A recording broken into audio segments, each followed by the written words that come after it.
Zdravím vás. Na úvod moja fotka, aby ste vedeli, kto sa k vám prihovára v tomto videu. Dnes som zažil jednu nepríjemnú skúsenosť s jednou spoločnosťou, ktorá sa zaoberá predajom antén. Je to TESA Systems. Je to na Pivovárskej ulici, to vám ukážem. Tu je Hlinkovo námestie štvorcové.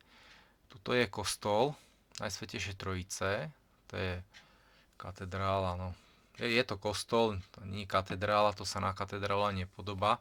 Je to farský kostol a tuto Pivovárska ulica. Tak na tejto Pivovárskej ulici v týchto priestoroch si možno pamätáte niektorí, že sídlila spoločnosť Elkor.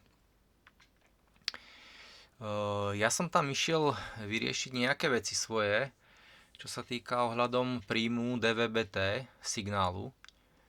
No, v minulosti som tam bol, myslím, že tak 3-krát, dneska to bolo 4-krát, ale vždy som chodil za MB Elektroniku, tam bol Peter Smolka, on teraz pracuje v MB Elektronike. Skvelý človek, príjemný a hlavne skvelý odborník. No, MB Elektronika sa tomu až tak nevenuje teraz, pretože predsa len tie antenky sú na ústupe, všetko ide cez optiku, ale cez to všetko podľa štatistík, to bola pripomienka nejaká, cez to všetko podľa štatistík zhruba nejakých 60% ľudí ešte používa DVB-T antény. No, tak mňa zaujímalo, že by som si skúsil zachytiť nejakú poľskú stanicu. Potreboval som k tomu nejakú antenku. No a som si povedal, že no dobre, tak ako zajdem tam, aj keď tie posledné 3-krát vždy som mal pocit, ako keby som tam zavadzal, alebo ja neviem, nejaké blbé pripomienky mal ten majiteľ. To vám ukážem, o kom hovorím. To je, tuto hore vidíte TESA Systems SK, Pivovárska 6, tak bol som tam dneska, tuto vidíte, pravdepodobne som hovoril s týmto človekom, asi to je majiteľ, lebo hovoril mi, že má nejakých zamestnancov. Tak som si povedal, že nebudem si objednávať z internetu nič, ale zabehnem tam, možno bude rád, že niečo predá. Tak bol som zase nemilo prekvapený, takže už 4-krát, keď sa so mnou bavil, ale dneska to bolo naozaj husté. Takže začnem, čo som si tu popísal. Keď som tam prišiel, opýtal som sa niečo, stále povyšenecký, taký prístup, že čo tam robím, čo tam chcem. Hej, pritom ja keby som bol predajca, čo si viem o tom, tak ako budem celý bez seba, aby som mohol niečo predať, prípadne nájsť si nového zákazníka. Neprišiel som tam iba tak obšmietať. No tak 31. decembra roku 2025 ráno, mohlo byť tak pol 10, 10 hodín, som tam šiel, že si kúpim anténu, alebo aspoň prekonzultujem širokopásmovú anténu, aby mala od 21 do 47 do 47. kanálu. No, ale to, čo mi predviedol pán majiteľ, tak to bolo teda ako, nevynadal mi dosť prostých doslova, to je pravda, ale vedel na to, ako ma ponížiť. Hej, to znamená, je v tomto celkom asi majster v ponižovaní ľudí. Tak sme sa tak trošička bavili a on rozprával, že to už 20 rokov nefunguje a na čo, že to sú len také antenky pre takých, nepovedal to priamo, ale ako starcov, čo sa chcú hrať s antenkami, že to už je dneska ináč. Tak neviem, tých 40% ľudí, čo sleduje televíziu cez DVB-T, hej, sú tam programy zadarmo, zvlášť chytám české televízie, tak jednoducho ma svojím správaním prekvapil a mal som tam tak dve otázky, čo som si zapamätal, tak vám poviem, že sme preberali tam antény a pýtam sa ho, ako je možné, že tie Taliani a Nemci vedia vyrobiť lepšiu anténu než Češi. A on tak na mňa pozeral a pohrdavo hovoril tak, ako takým tónom na takúto otázku. Toto by mi nedala ani moja 7-ročná dcéra, takúto otázku. A potom povedal, odkiaľ to mám vedieť.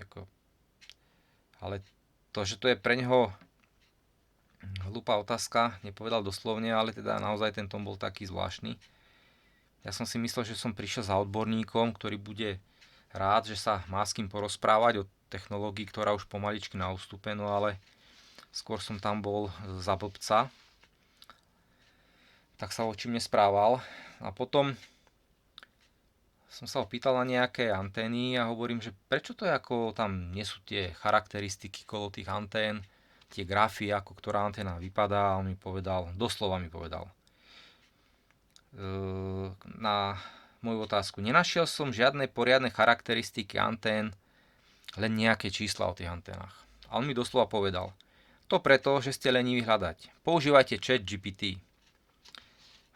To fakt ako ma to nasralo, tak som mu povedal do duše, čo si myslím, a odišiel som veľmi znechutený s tým, že je veľmi málo pravdepodobné, že sa tam niekedy ukážem, aby ma niekto ponižoval.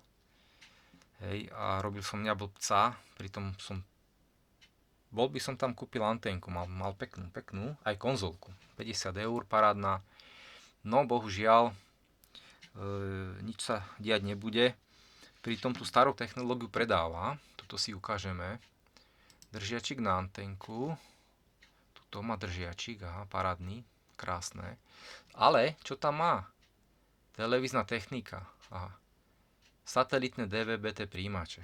Na čo to potom predáva, keď je to pre tých starcov, ktorí sa chcú len tak hrať? Ja to nechápem.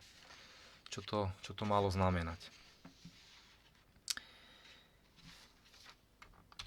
No, čo som robil celý deň? No tak hryzlo ma to a si hovorím si, čo to je za človeka, že jak si nesnaží sa predať niečo, parádnu anténu mal, ktorá mu tam už zrejme asi prachom zapadala, že prečo sa mi ju nesnaží predať, ale takto ma uráža. Bol by mal kšeft, aj keď možno nie dnes, ale určite do jary by som si bol tam zašiel kúpiť konzolku aj tú anténu. Fakt sa mi páčila. Tak teraz nebude mať nič. Ja si ho ani neobjednám, ani nikoho tam nepošlem, aby mi ho kúpil, pretože to čo predviedol, to sa nehodí. Tak som rozmýšľal nad tým, že čo to tak asi má za poruchu. Mám nejaké to pedagogické vzdelanie, preberali sme aj rôzne poruchy, ako je sadizmus, narcizmus, takéto nejaké veci. Tak som sa tak pýtal, že ak by to bol narcis, tak by sa vychvaľoval, že on je najlepší, najdokonalejší a sústreďoval by svoju pozornosť sám na seba, ale celý čas sa mi snažil dokázať, že som blbec, že čo tam hľadám a tak podobne. Tak si hovorím, dobre, tak chlapče, ty si mi hovoríš, že mám hľadať na ChatGPT, alebo tam desika na internete. No tak som si to tam dal a pozrite sa, čo mi to našlo. Ja som sa pýtal, toto Gemini, no a pýtal som sa, ako sa prejavuje porucha narcizmu. No, tuto je, že sa preceňuje a je sebastredný, tak si hovorím, dobre, v poriadku, toto asi nebude ten narcis. A čo to robí? Čo je to sadista? Ako sa prejavuje? Tak tuto. Ako sa prejavuje porucha sadizmu? Krásna odpoveď.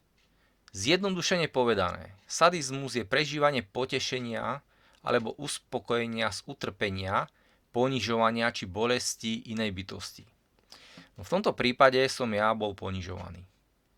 A skutočne nebolo to prvýkrát, bolo to aj v minulosti, ale to som si tam šiel kúpiť len nejakú koncovku, ale aj tak, teda ten jeho prístup k zákazníkom je takýto zvláštny. Takže pokiaľ máte nejakú záľubu, že ste radi ponižovaní, choďte si tam užiť. Myslím si, že ten pán, ak sa len volá, Radoslav Štiegel, asi to bude on. Hej, tak ten vás poteší svojím sadizmom, bude vás ponižovať, bude mu to robiť veľkú radosť a nebude ho zaujímať, či niečo predá. To je jedno, to je mimo. Zrejme mu firma dobre funguje, takže jeho slabosti si môže dovoliť takto prejavovať pred hocikým. Pokiaľ by ste tam odišli s dlhým nosom ako ja a ponížený, tak v tomto prípade už jedine naozaj ten internet, alebo doporučujem ešte v MB Elektroniku, volá sa Peter Smolka, aspoň po nejakú radu, možno, že by vám niečo objednal, hej, poradil, pretože naozaj je to človek, za ktorým som chodil veľmi často, keď mal ešte svoju vlastnú firmu so svojimi antenkami. No, takže toto, kým som to videjko natočil, kým som si rozmyslel, čo poviem, tak trvalo to možno 2-3 hodinky. Za ten čas som mohol robiť niečo príjemnejšie, ale jednoducho musel som to urobiť, pretože to, čo som dneska zažil, chce jednoducho, aby to vyšlo na verejnosť. A pokiaľ sa voči vám bude správať takto zvláštne, tak aby ste vedeli, že to nie je, pretože má blbú náladu, ale že to potrebuje. Tak, majte sa pekne a pekný nový rok